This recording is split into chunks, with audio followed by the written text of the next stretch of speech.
السلام علیکم ورحمۃ اللہ وبرکاتہ۔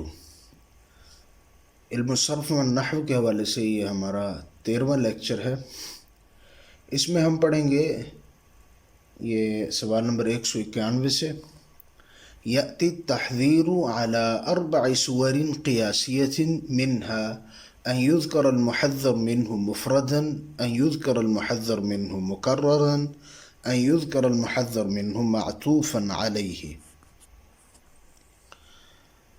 تو پیچھے ہم نے کچھ اسلوب پڑھے تھے، اسلوب مدح، اسلوب تعجب، اور اسی طرح اسلوب اغراء اور اسلوب تحذیر، اسلوب اختصاص۔ تو یہ اسی میں سے ہے، اسلوب تحذیر میں سے، کہ تحذیر جو ہوتا ہے یہ اس کی 4 صورتیں قیاسی جو ہیں وہ 4 صورتیں یہاں پہ بنائی گئی ہیں، جو ان میں سے معروف جو ہیں وہ یہاں پہ نیچے لکھی ہوئی ہیں۔ ان یذکر المحذر منہ مفردا۔ سب سے پہلے تو تحذیر کو سمجھ لیں کہ تحذیر کیا ہوتا ہے۔ پچھلے لیکچر میں بھی ہم نے بتایا تھا، لیکن اس میں تھوڑی سی وضاحت کے ساتھ سمجھ لیں۔ تحذیر کا مطلب کسی کو کسی برے کام سے روکنا، یعنی کسی کو کسی برے کام سے روکنے پر تنبیہ کرنا کہ اس کام سے رک جاؤ۔ اب وہ برا کام 2 طرح کا ہوگا، یا تو وہ کسی چیز کی صفت ہوگی یا کوئی نقصان دہ چیز ہوگی۔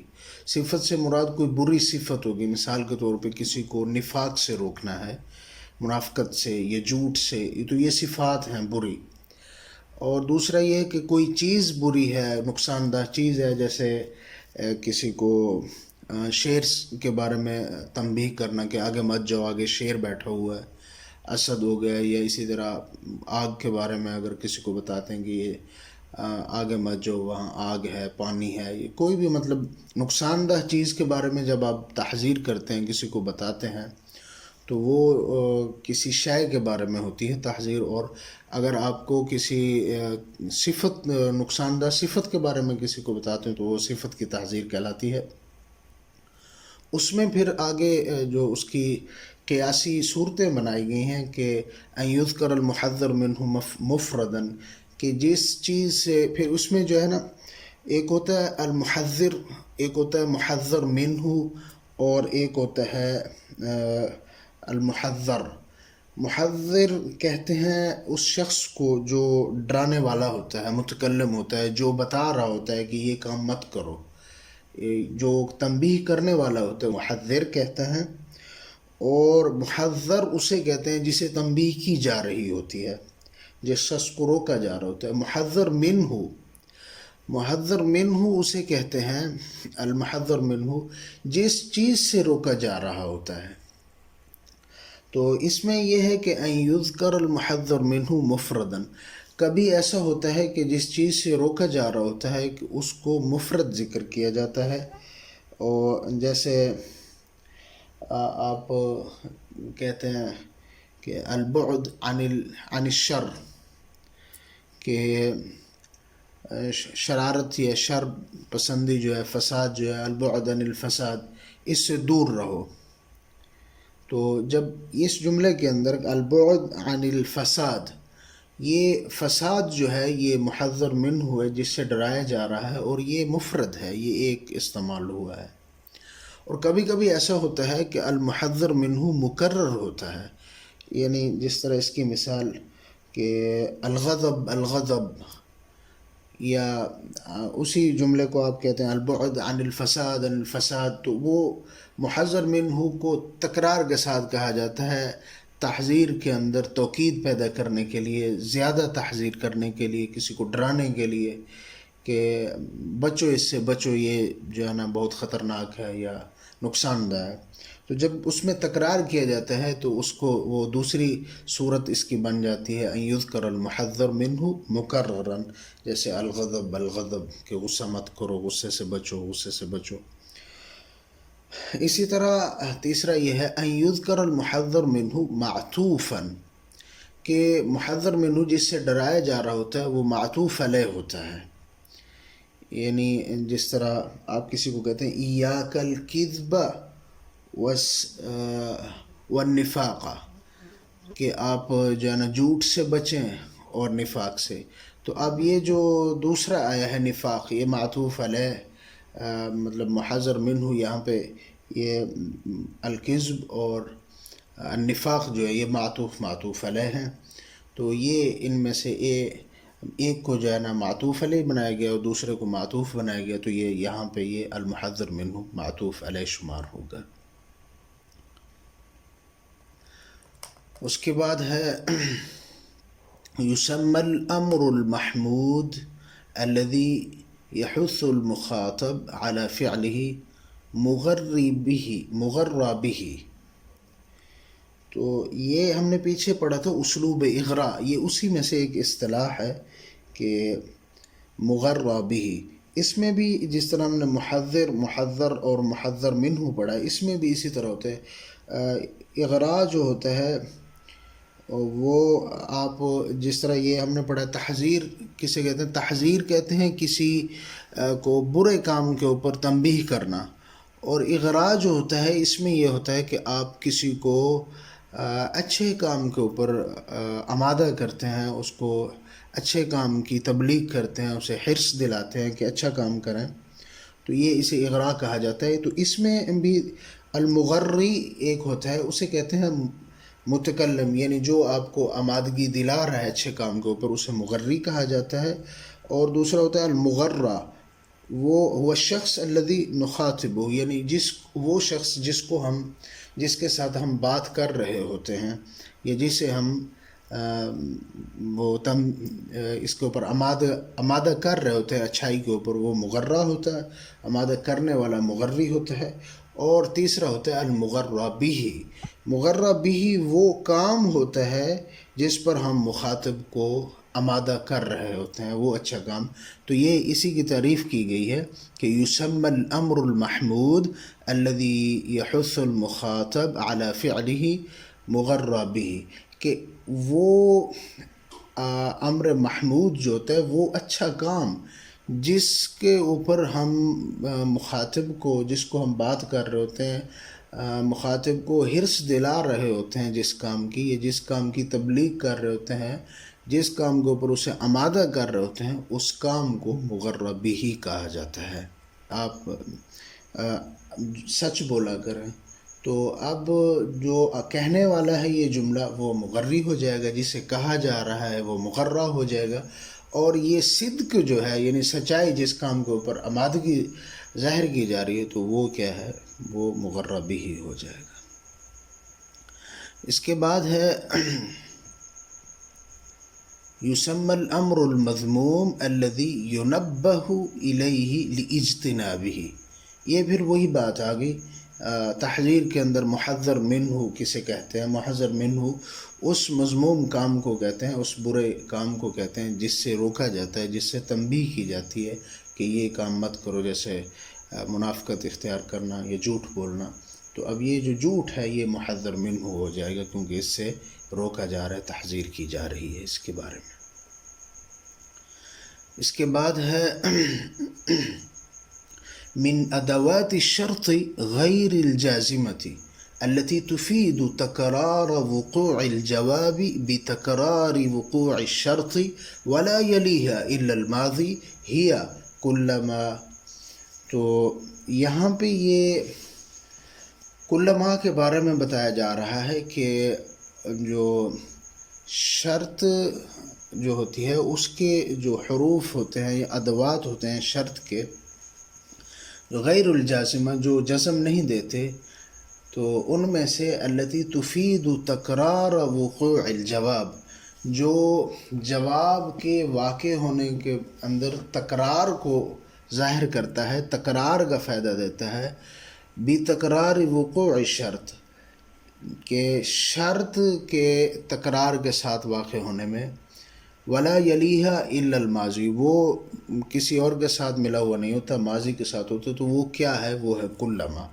اس کو تھوڑا سا سمجھیں گے مثال کے ساتھ تو یہ زیادہ سمجھ آئے گی. اس کی مثال جس طرح کلما دخل علیہا زکریا المحراب، اللہ رب العزت فرماتے ہیں قرآن میں کلما دخل علیہا زکریا المحراب وجد عندها رزقا، کہ اب یہ جو کلما ہے یہ ادوات شرط میں سے ہے، یہ جزم نہیں دیتا، یہ تکرار کا فائدہ دیتا ہے۔ کلما کا مطلب ہے جب بھی، اردو میں اگر اس کا ترجمہ کیا جائے جب جب یا جب بھی، یہ دونوں ترجمے ہو سکتے ہیں۔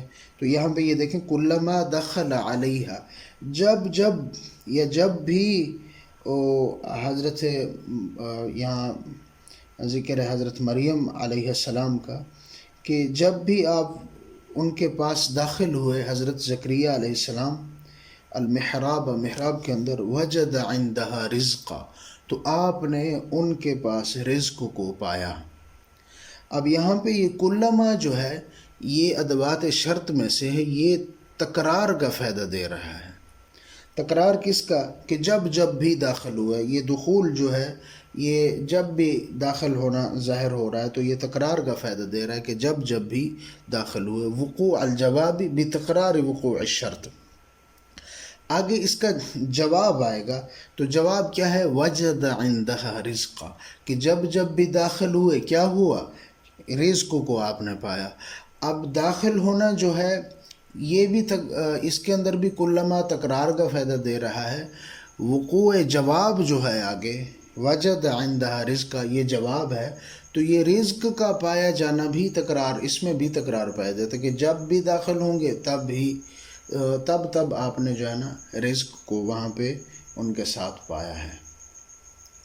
تو یہ کلما کی وضاحت ہے کہ کلما ادوات شرط میں سے ہے اور غیر جازمہ میں سے ہے، اور یہ تکرار کا فائدہ دیتا ہے، اور اس کا جو جواب آگے آتا ہے اس کے اندر بھی تکرار پایا جاتا ہے، اور یہ فعل ماضی کے ساتھ ملا ہوتا ہے، فعل ماضی کے علاوہ یہ داخل نہیں ہوتا ہے۔ جس طرح دخلا، تو دخلا فعل ماضی ہے، تو یہ کلما کی وضاحت ہو گئی۔ اس کے بعد ہے جی من ادوات الشرط غیر الجازمة التي تفيد امتناع الجواب لوجود الشرط هي لولا، کہ ادوات شرط جو ہیں جس طرح کلما ایک تھا، اسی طرح ادوات شرط میں ایک ہے لولا، یہ بھی غیر جازمہ ہے۔ التی تفید، وہ کلما جو تھا وہ تکرار کا فائدہ دیتا تھا، یہ کس چیز کا فائدہ دیتا تھا؟ امتناع الوجوب جوابی لوجود الشرط ہی، کہ یہ جواب جو ہے اس کا شرط کا جو جواب ہوتا ہے اس کو اس کے نہ ہونے کا فائدہ دیتا ہے لوجود الشرط، کہ شرط کے وجود کے ساتھ۔ اس کو بھی جب ہم مثال کے ساتھ پڑھیں گے تو یہ ہمیں سمجھ آئے گا آسانی کے ساتھ۔ اس کی مثال لولا الماء لانتهت الحیات، لولا الماء لانتهت الحیات۔ لولا کیا ہے؟ یہ ادوات شرط میں سے ہے۔ لولا الماء لانتهت الحیات، اگر پانی نہیں ہوگا تو زندگی ختم ہو جائے گی، اگر پانی نہیں ہوگا تو زندگی بھی نہیں ہوگی، یعنی زندگی کا وجود جو ہے وہ پانی کے ساتھ منسلک ہے۔ التی تفید امتناع الجواب، کہ آگے جو جواب ہے، کیا جواب ہے؟ اس شرط کیا ہے؟ لولا الماء، یہ شرط ہو گیا، شرط کا وجود ہو گیا۔ جواب شرط کیا ہے؟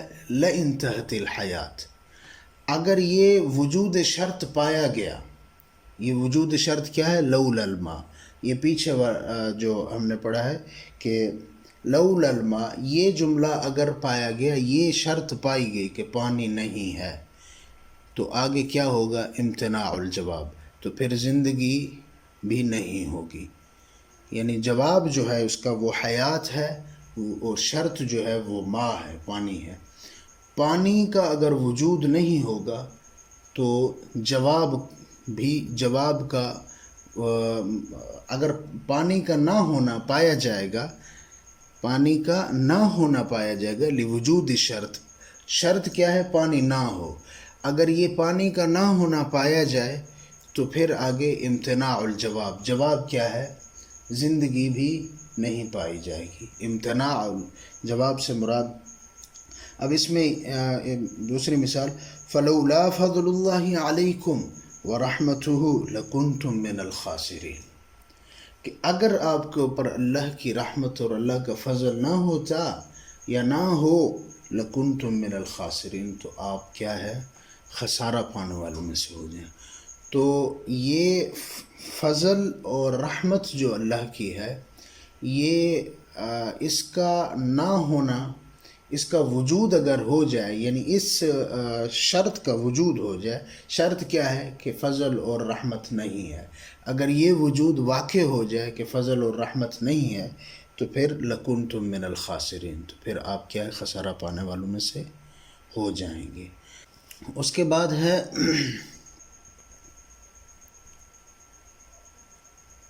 وَإِن تُصِبْهُمْ سَيِّئَةٌ بِمَا قَدَّمَتْ أَيْدِيهِمْ فَإِنَّ الْإِنسَانَ كَفُورٌ۔ فِي هَذِهِ الْآيَةِ اقترن جواب الشرط بالفاء وجوبا لأن جواب الشرط جملة اسمیۃ۔ جواب شرط کے بارے میں بتایا جا رہا ہے کہ جواب شرط جو ہے یہ کبھی کبھی جملہ اسمیہ ہوتی ہے، تو یہ جواب شرط جملہ اسمیہ جب ہوتی ہے تو اس کا قاعدہ بیان کیا جا رہا ہے کہ اس آیت کے اندر جواب شرط جو ہے فا کے ساتھ ہے، اور یہ وجوباً ہے۔ وجہ کیا ہے؟ کیونکہ جواب شرط جو ہے وہ جملہ اسمیہ ہے۔ آیت کو پڑھے، وَإِن تُصِبْهُمْ سَيِّئَةٌ بِمَا قَدَّمَتْ أَيْدِيهِمْ فَإِنَّ الْإِنسَانَ، یہاں سے فَإِنَّ الْإِنسَانَ کفور سے یہ جواب شرط پایا جا رہا ہے۔ شرط یہ ہے کہ وَإِن تُصِبْهُمْ سَيِّئَةٌ بِمَا قَدَّمَتْ أَيْدِيهِمْ، کہ شرط یہ ہے کہ جب ان کو کوئی مصیبت، ایسی مصیبت پہنچتی ہے جو ان کے اپنے ہاتھوں کی بھیجی ہوئی ہوتی ہے، جو اپنے ہاتھوں سے انہوں نے کی ہوتی ہے، فَإِنَّ الْإِنسَانَ کفور، تو اس وقت انسان جو ہے ناشکرہ ہو جاتا ہے۔ تو یہ جواب شرط ہے جملہ اسمیہ۔ تو ایسی صورت میں جو ہے اقتران جواب الشرط بالفاء وجوباً، کہ فا کے ساتھ جو جواب شرط جو ہے منسلک ہے، متصل ہے، تو یہ وجوباً ہے۔ کیوں وجوباً ہے؟ اس لیے کہ جملہ اسمیہ ہے۔ جواب شرط جو آگے بن رہی ہے فَإِنَّ الْإِنسَانَ كَفُورٌ، یہ جملہ اسمیہ ہے۔ جب جواب شرط جملہ اسمیہ ہو تو فا کے ساتھ وجوباً ہوتا ہے۔ آگے ہے وَإِذَا قُرِئَ الْقُرْآنُ فَاسْتَمِعُوا لَهُ وَأَنصِتُوا۔ فِي هَذِهِ الْآيَةِ اقترن جواب الشرط بالفاء وجوباً، اس آیت کے اندر بھی جواب شرط فا کے ساتھ وجوباً آیا ہے۔ کیوں؟ اس کے اندر جواب شرط جو ہے جملہ طلبیہ ہے۔ جملہ اسمیہ ہو تب بھی فا کے ساتھ وجوباً آئے گا، جملہ طلبیہ ہو تب بھی فا کے ساتھ وجوباً آئے گا۔ طلبیہ کا مطلب کیا ہے؟ یہاں پہ طلب کی گئی ہے، کسی چیز کے بارے میں طلب کرنا۔ جس طرح یہ آیت ہے کہ جب قرآن مجید کی تلاوت کی جائے، جب قرآن مجید پڑھا جائے، فَاسْتَمِعُوا لَهُ، تو قرآن مجید کو سنیں۔ تو یہاں یہ سین جو ہے یہ طلب کے لیے استعمال ہوا ہے کہ سننے کا حکم دیا گیا ہے، تو یہ طلبی اعتبار سے یہ جملہ ہے فَاسْتَمِعُوا لَهُ وَأَنصِتُوا، کہ قرآن مجید کو سنو اور خاموش رہو۔ تو یہ فَاسْتَمِعُوا کے پیچھے جو فا ہے یہ وجوباً ہے، کیونکہ یہ جواب شرط ہے آگے، اور یہ شرط جملہ طلبیہ کے ساتھ ہے۔ جب جواب شرط جملہ طلبیہ کے ساتھ ہو، فا کا ہونا لازمی ہے۔ اسی طرح آگے ہے من غشنا فلیس منا، فی هذه الجملة اقترن جواب الشرط بالفاء لأن، یہاں پہ بھی جواب شرط فا کے ساتھ ہے۔ وجہ کیا ہے؟ جواب الشرط فعلا جامدا، کہ جواب شرط جو ہے وہ فعل جامد ہے۔ جب جواب شرط فعل جامد ہو، جواب شرط جملہ اسمیہ ہو، جواب شرط جملہ طلبیہ ہو، تو اس وقت کیا ہے، اقتران جواب الشرط، جواب شرط مقترن ہوگا، متصل ہوگا بالفا، فا کے ساتھ۔ یہ من غشنا فلیس منا، جو ملاوٹ کرے فلیس منا، وہ ہم میں سے نہیں ہے. تو فا کے بعد لیسا جو ہے یہ فعل جامد ہے. لیسا کے آگے ہم اس کو فعل مضارع یا اس طرح کا فعل لیسا یلیسو یلیسان اس طرح نہیں بنا سکتے، تو یہ فعل جامد ہے، اس لیے یہ جواب شرط جو ہے فا کے ساتھ ہے. اس کے بعد ہے یأتی جواب القسم جملۃ اسمیۃ. جواب قسم کے بارے میں بتایا جا رہا ہے کہ جب قسم کھائی جاتی ہے تو اس کا جو ہے جواب جو ہوتا ہے وہ جملہ اسمیہ کے ساتھ بھی آتا ہے، اور آگے آ رہا ہے یأتی جواب القسم جملۃ فعلیۃ، کہ قسم کا جو جواب ہوتا ہے جب قسم کھائی جاتی ہے اور اس کا جو جواب آتا ہے تو وہ جملہ اسمیہ کے ساتھ بھی آتا ہے اور جملہ فعلیہ کے ساتھ بھی آتا ہے. جملہ اسمیہ کے ساتھ مثال کے طور پہ واللہ ان الحیات لفانیۃ، تو واللہ یہ قسم ہو گئی، جواب قسم ان الحیات لفانیۃ، تو یہ الحیات لفانیۃ یہ جملہ جو ہے جملہ اسمیہ ہے، تو یہ جواب قسم ہے. تو یہ جملہ اسمیہ جواب قسم کی صورت میں آیا ہے. تو جواب قسم کی ایک جو صورت ہوتی ہے وہ جملہ اسمیہ ہوتی ہے، دوسری صورت جملہ فعلیہ، جس طرح مثال کے طور پہ واللہ قد فزت، کہ اللہ کی قسم میں کامیاب ہو گیا. تو یہاں پہ یہ جو قد فزت ہے یہ جملہ فعلیہ ہے، اور یہ واللہ پیچھے جو ہے یہ قسم ہے، اور قد فزت قسم کا جواب ہے. تو یہ جملہ فعلیہ ہو گیا. جواب قسم جو ہے دو صورتوں میں آتا ہے، یہاں پہ موجود ہے جملہ اسمیہ اور جملہ فعلیہ. علم الصرف والنحو کے حوالے سے یہ لیکچر اگر آپ کو مفید لگا ہے تو ویڈیو کو لائک کریں، شیئر کریں اور چینل کو سبسکرائب کریں.